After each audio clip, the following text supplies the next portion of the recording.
If you have a story that you think would make a good episode, and you don't mind being recorded, please contact us via the email or Reddit links in the description.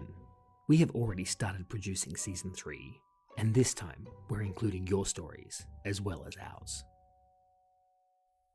All events depicted in this podcast are real. However, the names, locations, and some details have been changed for the privacy of those involved. Hello and welcome to Season 2, Episode 2 of Walking on Eggshells with an Emotional Vampire, a podcast that above all things is about family.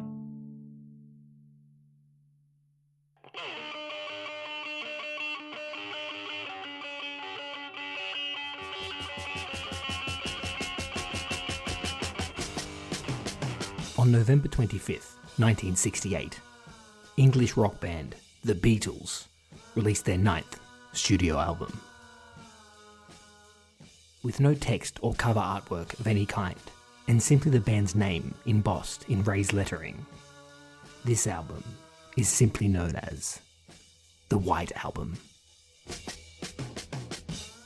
From the moment the White Album hit the charts, it was a success, and would go on to be the band's highest selling release.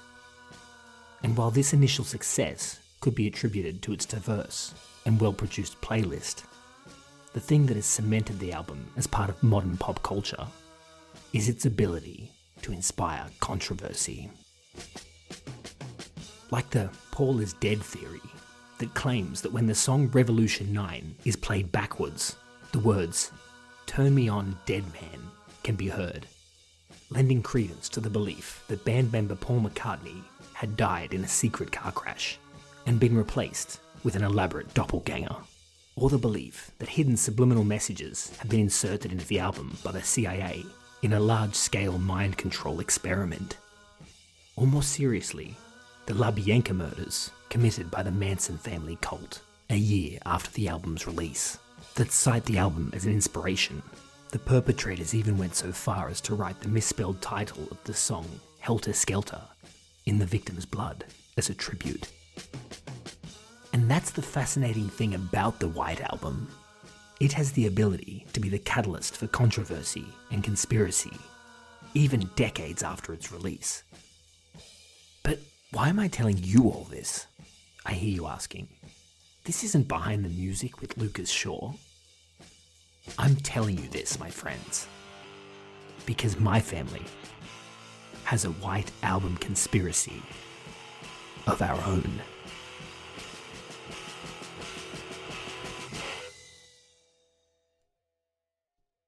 But before we dig into that, you are going to need some context. And for this context, we're going to have to go back, way back, to the early days of the podcast.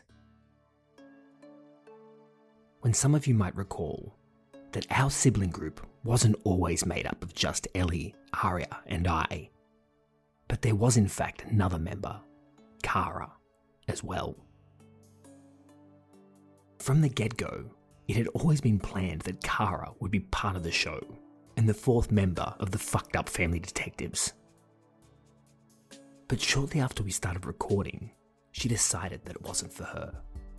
Which is fine, but that's why you don't hear her voice after episode 1. And it's also why you won't hear her voice on this episode either, even though she plays a major part in this story. A story that begins way back in episode 3. And in case you can't remember back that far, this is what that sounded like. You know, obviously the relationship probably wasn't there between her and Mum. No one really spoke about her. They didn't really say where she was or anything like that. Of course, none of us knew this at the time, but 15-year-old Kara had moved to the other side of the country, and we wouldn't see her again for another 10 years.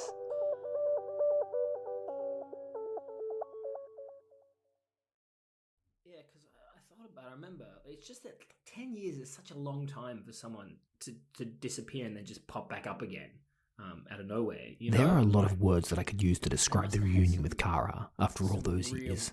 It felt grand in some way, like she was a visiting celebrity or something, and I had to make the most of it. She looked the same, but then she looked kind of different as well. Like, it's like it in that way that when you see like a famous person in real life and they don't look quite the same as the way you see them on TV, but I don't know, it's really hard to explain. That whole visit was somehow complicated, I think. But what is easier to express, and probably explains things better, is the way I felt about her when she left 10 years earlier. Got a lot to do with the fact that I just thought she was so cool when I was little. Like she was the most extroverted of all of us. And then she just had a ton of friends and she'd do plays and we'd go and watch her plays at school. She was super artistic. I just think like at the time when I was little, Cara was definitely the favorite sister, you know? So I preferred her way over you, Ellie. That's because you're an asshole. I really preferred her. You were such an asshole. I didn't like you that much. Oh my god. She was by far the truth comes out now. She was my favorite. So I was devastated when she left. Just rub it in Ellie's She head. was my She's favorite. I really loved her. She was. I really didn't like you though. I was like, what? It sounds harsh to say it now, and maybe I could have softened it a little for the sake of Ellie's feelings. But in that selfish way that only a little kid can get away with, I did put Cara on a pedestal over Ellie. And I kept her on that pedestal for a long time after she left, too. Cool. She was the cool one, you know? I think that's fair to say. And once in a while, I would get like a package from her, like once every few years. But they would be incredible because she was like really amazing at art. So like I remember I was really into Ninja Turtles and then she hand drew me this poster of a Ninja Turtle and it was amazing. Like it was full on. She used, it was all in graphite, but like different graphite leads and things. Yeah, Ellie couldn't compete. Jeez. Yeah, no, I don't even think I got a letter. I was like, well, fuck you. You hated me. My older sister hated me. I was like, what the hell? Did you get anything from her? I don't remember ever getting anything. Far out. That's really rubbing it in there. Really like, we all hated you. Yeah, that's brutal. I didn't. You were the outcast. think of that. Oh my god, Jesus. Anyway, let's just move on back to when she arrived. Anyway, which I think when she did arrive, it was in the surfy town, right? That was the surfy town because I remember that as well. Yeah, and I mean, is there anything you remember specifically, like maybe the way you felt or anything about seeing her again? No, I just remember her like just kind of showing up. I'm not sure. I mean, I remember like not being I'd say not being friends, but I remember like having a little bit of resentment there, if you know what I mean. Probably because she didn't send me letters. It's like, damn you. No, just more. I think there was just a bit of resentment, but that was because like we were kind of put against her, if you know what I mean. Oh yeah, she's left home. Oh yeah, she's terrible, kind of thing. I think that was more the thing. Does that make sense? It does make sense, but I never felt that way though. I never felt put against her, but maybe I was too little and I didn't pick it up. I do remember the parents complaining about her leaving. Well, I did because I don't think. Yeah, I mean, I hadn't seen her for like a very long time. I can't remember the last time I had seen her. Well, it was 10 years ago, right? Yeah. You wouldn't remember it, Ari, but it was pretty wild, her just showing up. I do have a memory of seeing her and the baby. Really? You were pretty young. I would have been 3. You remember that? I remember being on the floor and playing with the baby. These are very generic memories. I feel like I've told you this and now you're just pretending like you know. No, it's a memory that I have. I know it's a memory I have. Is this the memory cabinets? It's a real... Is it the same baby? Are you sure it's like... I remember Cara. I remember her, and I remember her having a baby. This isn't really relevant to the rest of the episode, but I feel like it should be known that I have some trouble buying into the validity of Aria's memory cabinets. I remember sitting on the carpet and playing with baby. And you remember sliding that memory into your little baby memory cabinets inside your head, locking it away. She's filed that one away. I know it's a real memory because I remembered it before. But did you remember it, or do you remember remembering it? No, I remember it. I don't think that she's lying here. Aria certainly is not a liar. I just don't think that our memories are as reliable as she thinks they are. You remember remembering it, so it's possible that that didn't really happen. It's just you've created the memory of you. It did. I remember it. I really do remember it. Yeah, you remember the memory. That's what I'm saying. Yeah, but when she's saying she's remembering the memory, it's not that she's like going, oh yeah, I remember that memory. She's actually remembering the event. Yeah, I've recalled that memory multiple times in my life. But you recall recalling it. Fuck's sake. You don't have proof that you recalled it. You're like, I remember remembering that before. Fuck it. I'm just gonna. I'll delete it out of the memory cabinet. Will that make you happy? Yeah, it will actually. I'm gonna take it and I'm gonna put it in the shredder for you. Thank you for that. Either way, real or not, none of this makes any difference to the fact that Kara's surprise visit had a noticeable impact on Mum, and it was immediately evident that their relationship had changed dramatically. But I remember pretty much the same day that Kara left, Mum said to me, I always knew this would happen. I always knew that she'd come to her senses and she'd realised that she was unbearable, like she'd gone boy crazy. But now she's realised it and she's grown up a little bit.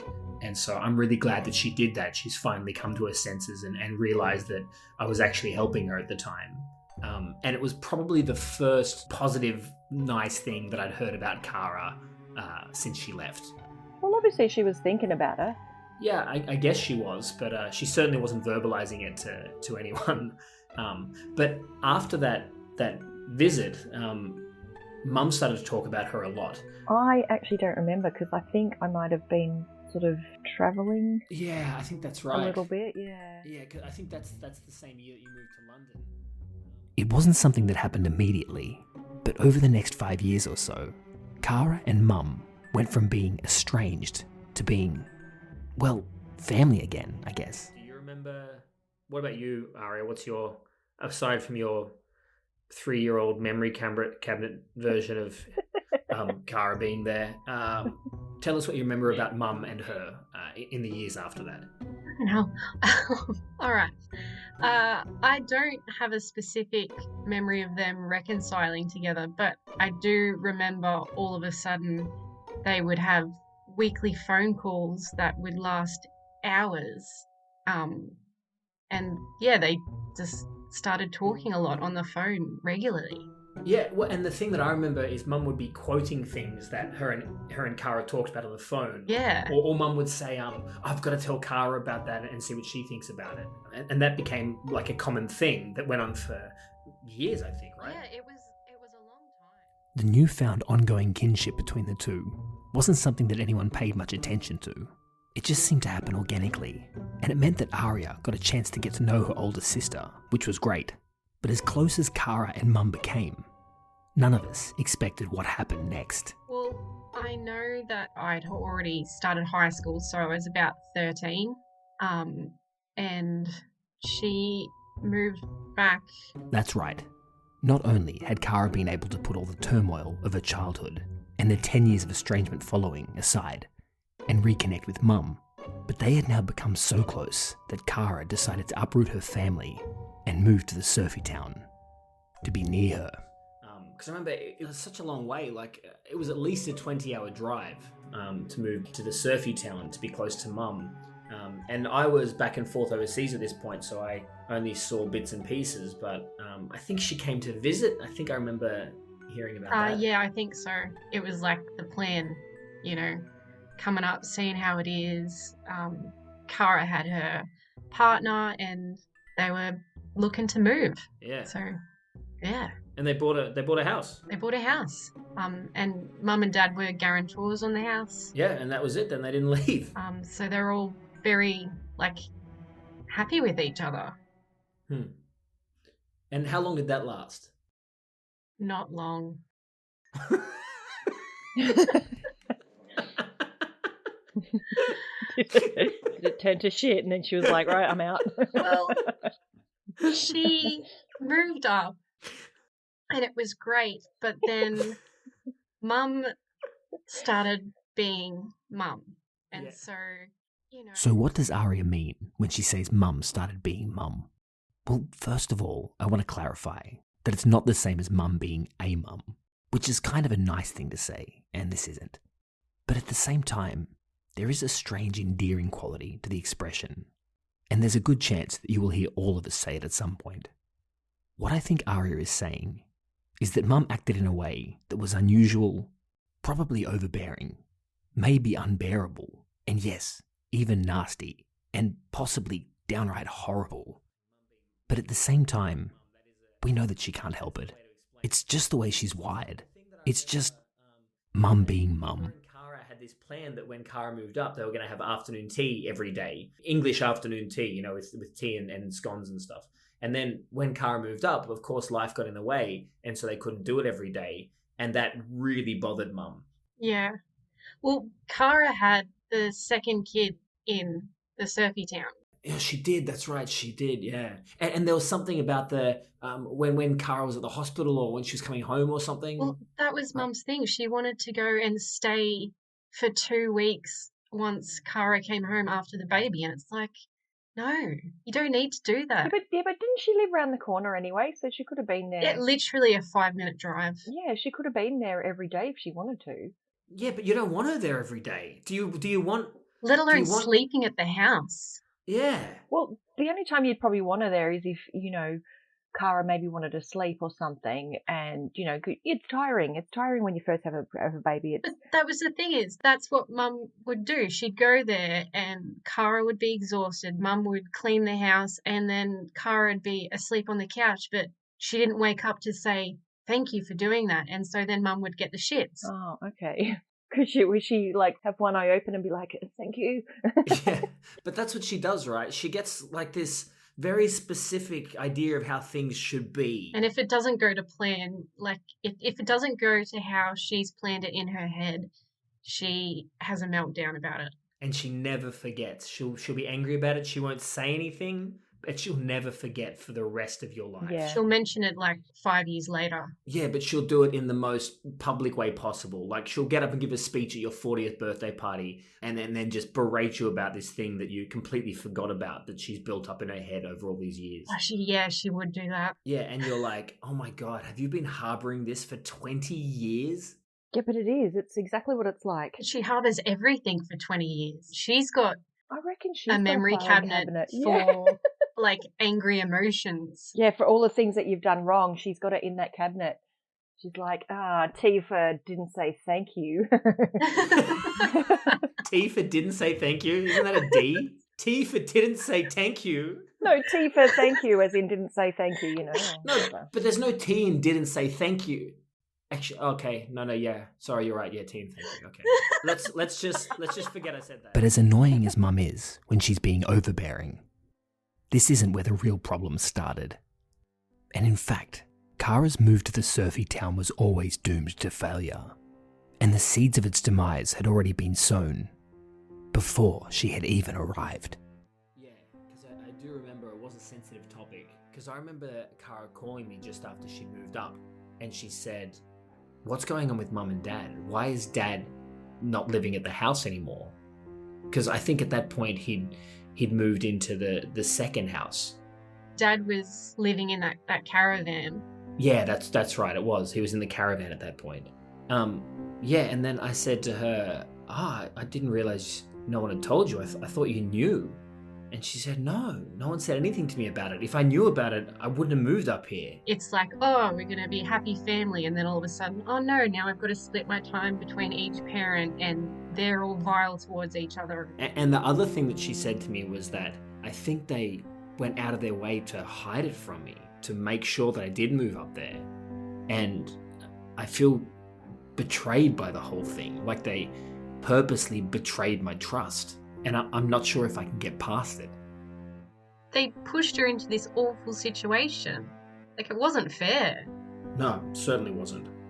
Yeah, come watch the breakup of your parents. Well, here's a first-class ticket to the shit show. And as if this wasn't bad enough, the worst was still to come. The guarantor thing. Well, It's like, that was the big thing. That's what essentially put the nail in the coffin. So Mum and Dad offered to be the guarantors on the house because Kara couldn't afford to buy a house on her own. But then somewhere along the line, Mum got it in her head that her being the guarantor meant that something could go wrong and she could lose her house, which I don't think is true. No. It's only if she doesn't make payment, right? And that wouldn't happen. Like, she wouldn't lose her house. But I think worst case scenario is that if Kara defaulted on payments, they could just sell their house and then pay everything back. And it's not like they didn't have jobs and they weren't paying for it. No, Kara was ahead of payments, as I recall. But then Mum demanded that they take her name off the house, which to do that, they'd have to reshuffle the entire loan, and it would cost thousands of dollars. But they weren't doing anything wrong. All of this pressure being asserted on Kara eventually took its toll, and instead of choosing to reshuffle her finances to get Mum's name off the house, she made the decision to give up on life in the surfy town completely and start a new one in the big city. Within days of her house going on the market, she was gone. And I'm sure right now you're thinking to yourself, what does all of this have to do with the White Album by the Beatles? Well, I promise you, it is all connected. But before you find out how, we're going to have to jump ahead a few years to the start of Dad and Mary's relationship. So when Dad separated with Mum, he like left Mum with everything pretty much, right? So he jammed his dick between his legs, his tail between his legs. Fucking hell. what the hell? He put his tail between his legs. You were going. Me got it too. mixed I was up. like, what? He put his tail between his legs. I got it mixed up because I think I talk Got about mixed up. because I talk about how Saying? Who said put your dick between your legs? And He I talk jammed about it. how He didn't put it, he jammed it. I talk about how when someone has their tail between their legs, it's like they're a fake penis they put between their legs. But anyway, I don't know. So he put the tail between his legs, and ran to the second house that they had and he was living in there. But he didn't take anything, right? No. Right. And that never really seemed to be a problem the whole time that he was dating Bulldog Face, because I mean it was kind of just a party house anyway. But then when he started dating Mary and then she moved in, they were sort of starting to turn the house into a home because she was a bit higher class than Bulldog Face. And he would blame Mum for the house not being nicer. So this idea that he got screwed over in the separation was a big topic between the two of them. And they would get a big kick out of pissing all over Mum. Not literally. thank God. His Like- dick jammed between his legs, pissing. Jesus. No, like it was like they would both have this thing where they would both just rip on her and get a big kick out of it. And to make things worse, they would try and involve us in it, like the kids in it too, Yeah. which was messed up because they wanted us to enjoy them ripping on our mum, but it didn't really work. Whenever it happened, like we would just get quiet, I think. Dead silent and just look at them with like a confused look on our face, like, oh yeah, all right. But they never seem to really get it. That's the thing, is they just keep doing it, and we'd sort of be going like, okay. Please stop talking about this now. Yeah, but they wouldn't stop. They just keep going. It was like weird foreplay for them. Like they'd And rip as on anyone Mum. who's ever participated in successful foreplay knows, it only ever progresses in one escalating direction. And in this case, for Dad and Mary, their next step towards climax would include an iconic 1968 album recorded by the Beatles. And one of the things that clearly bothered Dad was that Mum still had all of his albums, specifically his Beatles albums, because he'd say an original anthology of Beatles albums like that was from the time, that's worth a lot of money. But then he would always follow up by saying, that White Album, that one's worth a lot of money, because that's the case that it's in. It has this serial number that's indented in the cover, and that means it's one of the original printings. So that's a gold mine, that album. And he'd always follow up by saying that it doesn't matter that the record that's inside is broken and you can't even play it. It's so rare that just the case alone is where the money's at. Yeah. And also around this time, so obviously Dad and Mary are ripping on Mum a lot, but then I guess they hit a point where they weren't getting the same juice out of ripping on her that they used to. And I think they somehow come to this idea that they wanted to poke her a little bit to get a reaction out of her to, I guess make it more exciting or more fun. So the two of them hatched this plan. I'm not sure who first came up with the plan. More of a scheme, really. I only found out about it much later, when everything went wrong. Either way, the scheme was stupid and childish, and it took the form of a prank letter to Mum. The letter said, it was like, Do you have a Beatles White Album? yes, that's it. Because it could be worth like thousands of dollars today. Yeah, Let us know. And they did it with a letterhead and stuff, like it was a some sort of Official Beatles memorabilia thing. that's it, Yes. club, do you have this could be worth money, and they had the White Album on there, and they sent it through to Mum. Which sounds like a Um, scam anyway. It does. Exactly, like, especially if it's like a letter in your letterbox, you'd be like, oh, who are these weirdos? I remember when Dad told me about it, and I remember not really understanding why he did it. But the way he explained it was like she had my records, and I was pissed off, so I just wanted to send this thing just as a prank. I didn't think that she'd even take it seriously. Whether that's true or not. But the problem was, Mum did take it seriously. She took it very seriously. I can even imagine her reading the letter and then rushing to the top compartment of her cupboard where the albums were stored and scattering them across her bed, scanning furiously for the white cover to appear among the mess. But as long or as hard as she would search, she wouldn't find it. Because the White Album was gone. I don't know what Dad and Mary were hoping to gain from sending Mum this letter, but if they wanted to get a reaction out of her, they certainly got one, because when Mum read the letter and then found that the White Album was missing, she went on this wild rampage. But sorry, also with Mum, anytime she misplaced something, she immediately went to someone's stolen it from me. Like, she's very paranoid. Because everyone was out to steal everything that she has. Yeah. And then what she did was then she ran around accusing everybody of stealing it. Oh, man. This went on for quite I can only imagine that a frantic mum pointing the finger at folks around town and calling them thieves must have been hilarious for Dad and Mary, and a fitting climax to their disgusting foreplay. And as gross of a finish to the story as that might have been, it's one that we might look back on and say, oh well, no harm done, right? But as you probably have guessed, that's not how things went. But it might have been, had it not been for one unexpected phone call. So Mum would blame someone, but then she'd be fine with them, and then it'd be the next person. And one day she got a phone call from Kara's partner's mother, and the mother said that Kara had some records at her house. And immediately Mum was like, Kara's got my White Album. She's stolen the White Album. You might assume that Mum coming to this conclusion would be somewhat inconsequential. I mean, her and Kara already didn't get along after Mum had run her out of the surfy town. But that's not actually right. While their relationship did hit a rough patch when Kara left, about 5 years had passed since then, and believe it or not, the two had managed to reconcile. I wouldn't say they were having daily phone calls like before, but they kept in touch, and Kara and the kids would make regular visits.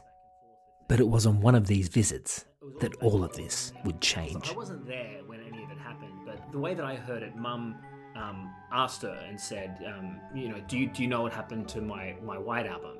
So she was just asking her, but then Kara took it completely the wrong way. Mum accused Kara. Did she accuse her or she just ask her? Because from the way Mum told me, it sounded like she just asked her about it. It's still accusing. Is it really? You're asking your own daughter, oh, do you have my White Album? Because I think you took it. I mean, you could just say, oh man, I'm missing my White Album. Do you have my White Album? I mean, you can do that non-accusatorial, right? It's Mum. Yeah, but I was going to say. Yeah, you are. That's right. You are right. Remember what I said earlier about Mum being Mum? This is what I'm talking about. I think it's fair to say that Mum and Kara have had a tumultuous relationship, but at the same time, it has been resilient. It may take them a few years, but no matter what tears them apart, history has shown that they always seem to find a way back to each other. And while they don't share the same blood, I do believe that deep down, Mum will always see Kara as her daughter, and vice versa. But sometimes, that's just not enough. And for Kara, this White Album accusation from Mum was just too much. And from this point on, mother and daughter or not, they would never be friends again. And I'm talking about to this day. And the fucked up thing about it is that when you think about it, it's all Dad and Mary's fault. And Mum was just so set on this idea. She'd say, Kara took the White Album from me. And I'd say, are you sure that she took the White Album? Because I don't think she did take it. It doesn't sound like her. And she'd say, Lucas, I know she took it. And at the same time, I'd be talking to Dad, and he'd be like, this is so stupid. First Mum runs Kara out of town, and then now she's accusing her of this. So I guess he was feeling bad about the whole thing. Did he feel bad though? Well, Yeah. well, he never said that he felt bad, but he Felt bad for Kara. Well, I don't even know if he felt that. I just know that him and Mary would never lose an opportunity to call Mum stupid, and that was the main thing. It was just like, how stupid is this woman? How could she be so stupid? But that being said, they did come up with a plan to fix the problem. But the plan is just so ridiculous. It is ridiculous. Yes, it was just ridiculous. What would you do if you were Dad in this situation and you realised that your childish prank was causing real heartache for your daughter? I like to think that I would do the noble thing and turn myself in. But Mum is a formidable woman, and I might not be that brave. I do know that I'd feel so much guilt over the whole thing that at the very least I would do nothing and jam my dick between my legs in retreat and wait for everything to settle down. But needless to say, Dad and Mary's plan to fix the situation was neither of these options. But what was it that Dad and Mary did in response to Mum accusing Kara of stealing the album? Well, they sent a letter. They decided to send a second letter. Yeah. It was the White Album with the green dot. And I know this because this is the story he told me, and I was so angry. It's the White Album with the green dot. Is that what it was? Yes, Green polka dots. yes. What? He told me it was the White Album with the green dot, and it was in some corner. Hang on, was it the White Album with the green dot or the White Album with green polka dots? Might have been the green dot. See, I thought it was the White Album with the pink and purple polka dots. So which one was it? If you've been waiting patiently for the conspiracy part of this episode to begin, you'll probably want to start paying attention now. I feel like he told me it was the green dot, You're probably right. It probably was the green dot because you seem to remember it much clearer than I do. but it was a specific corner and everything that it was in. If you had that album, Oh, okay. So I see what you mean. So it was like so if you had the album and had a defect like green dot in the corner, then that one was worth thousands of dollars, like something like that. Is worth way more than just the normal White Album. yes, And I think that's what the idea was, right? So then they would send this letter, and then Mum would read it, and it's so ridiculous that Mum would be like, "Oh, obviously this letter's a prank," which means that the other letter is obviously a prank as well. And then because she'd come to that conclusion, then she'd stop this rabbit hunt for the White Album, and that would somehow lead to her mending her relationship with Kara? Or is that what you got too? I got more that they wanted her to know that they knew she was being an idiot. And this was them going, you're a freaking idiot. You're accusing all these people. This is a fake letter. It's not worth anything, you idiot. yeah, that's what I got as well. But they didn't sign their name to it or anything. It was still Yeah, like from the Beatles memorabilia. but they It did. doesn't make any sense. Yeah. I think they thought that they were making it sound ridiculous, so No, therefore... I get that, but it's just so fucking weird. And Mum never mentioned that she saw either of the letters, right? Like, she's never acknowledged them before. No. No, I never heard about any of them. Yeah, but Dad and Mary, they just thought that it was like... Top-notch comedy. Yeah. That's what they thought. Hilarious. Best prank in the world. But it was weird. They were laughing like school kids. Oh, yeah, we sent her this letter. And do you know what I mean? Like that sort of really dumb school kid thing as well. It was just the way they were laughing about it and joking and It's their random foreplay. That's what it is. like when they were telling me about it, my blood was just boiling and I was so angry the minute they told me about it. And I don't know why I was so angry. I think I was just like, why don't you leave her alone? Do you know what I mean? Like, just, you've broken up, just like, why are you doing this? You know what I mean? It's also because it's like fucking Mary, and it's like, man, you're not part of our family. Like, fucking stay out of this shit. And she's causing drama for our family. You don't get involved in that stuff, right? Yeah. Yeah, and there was no need for it. Like, I was so angry about it. I had to tell them to stop because I didn't want to listen to it.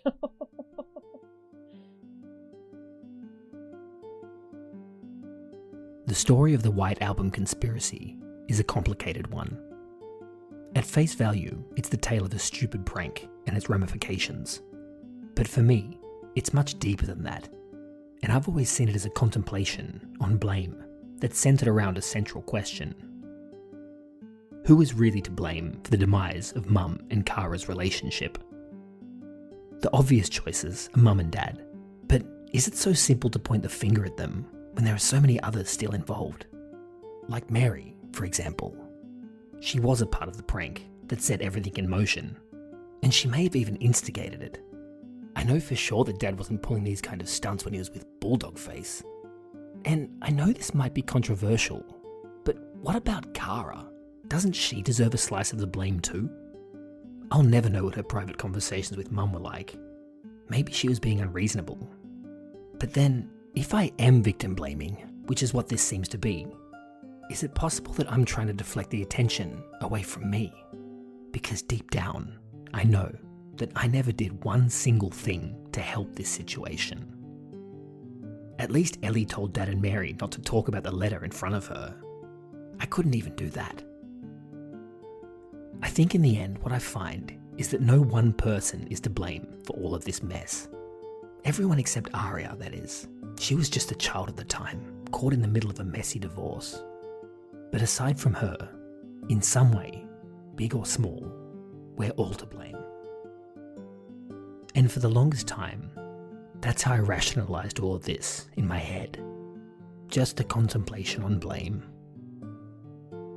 But, my friends, this is not the end of this story.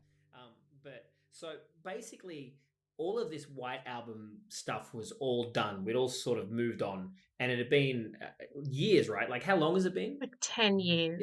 10 years. Okay. Oh, probably about 7, 8 years later. Well, 8 years. Okay. So, but a long time. And so none of us had really talked about it. But then me and Lily, we decided to go and visit the surfy town to catch up with the parents and catch up with Aria.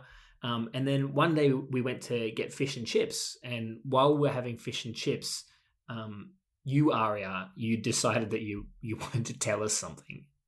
I told you that Mum and I were on the rocks pretty bad. So this is when you're a teenager, right? Yes. Okay. And Dad and I had grown really close, and Dad, he just asked if I could get a couple of things from Mum's house for him. Some like silly things like some metal skewers, and if I could grab some specific records for him.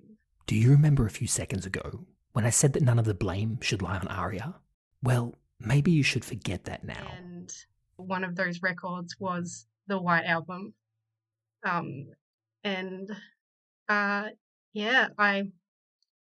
went in and I had the list that Dad had given me and took the specific records and gave them to Dad.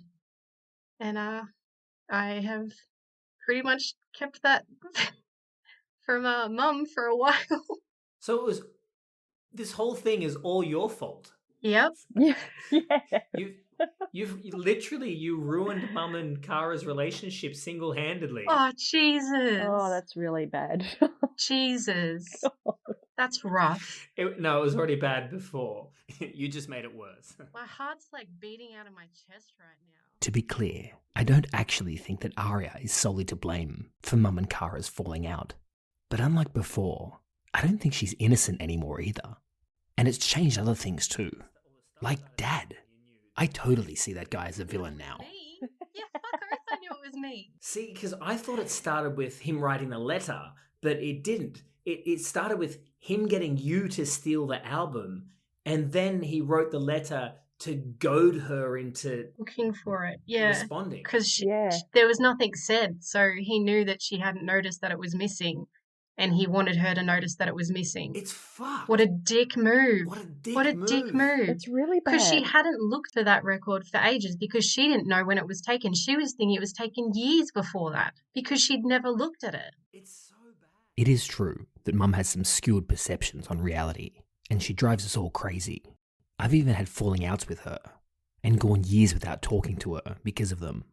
But this whole White Album thing with Dad, it's downright conniving. He knew that you knew and that you would hear about it too, and that you'd have to keep the secret. Well, I asked him about it. You did? I said, all this drama's happening with the White record. That was one of the ones you made me grab, right? And he went, oh no, that wasn't one. And I'm like, I'm pretty sure I remember you said that there was a specific album that was broken, but the cover was worth money, and that's the one you wanted, not the one that wasn't broken. So that's why you know about that. That's why I know about that. Our family's White Album conspiracy has the ability to be both silly and unusual, and melancholy and sad, all at the same time. Crazy thing is that last time Dad was up here, he gave me his records, and also when I went and visited Mum, she gave me all of her records. So I have all the records now. So have you got the White Album? I think I have it. What do you mean you think you've got it? Have you not checked? Give me a second. How have you not checked this? I'm going to go check right now. I asked you about this when you said this, earlier. What the hell? Go and look. Give me a second. I'm going to go check. Just wait. Just keep talking. Keep recording. I'm going to go have a look. Once I thought of the White Album story entirely in terms of blame, but I'm past that now.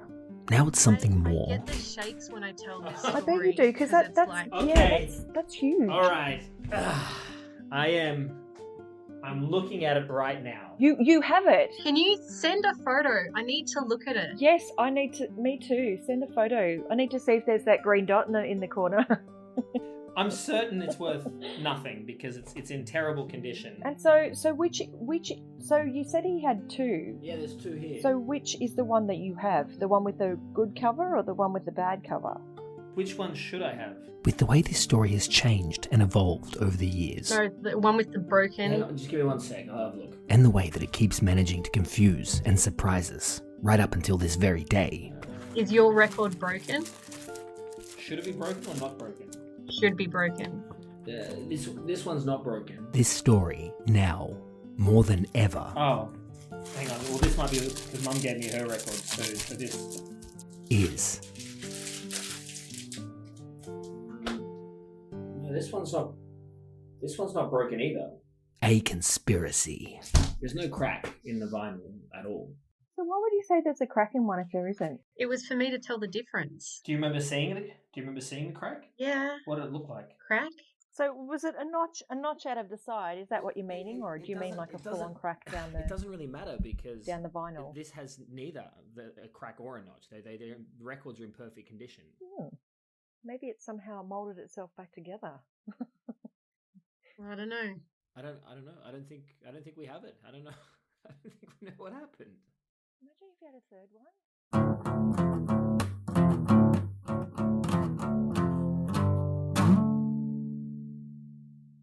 Coming up next time, we take a look at both Mum and Dad's uncanny ability to ruin special occasions. You need to go as a unit. You all need to go. He was really adamant. Yeah, it was a really heavy conversation. Like I really remember thinking, feeling like there was real stakes involved, and something had to be done. But also, Dad was saying, if you guys don't do this for me, I'm going to go and kill her. That's right. Yes. And because Yes. we were, And that's what. I had my issues with Mum, but I didn't want to go and confront her. I just had a confrontation with Dad and Mary, and I was like, this is too much, and I don't want to do this. That's next time on Walking on Eggshells with an Emotional Vampire. If you enjoyed today's episode, or if you think that you might want to be part of a future one, please let us know about it in the email or Reddit links that are in the description. Walking on Eggshells with an Emotional Vampire is produced, recorded, and edited by me, Lucas Shaw. Thanks for listening.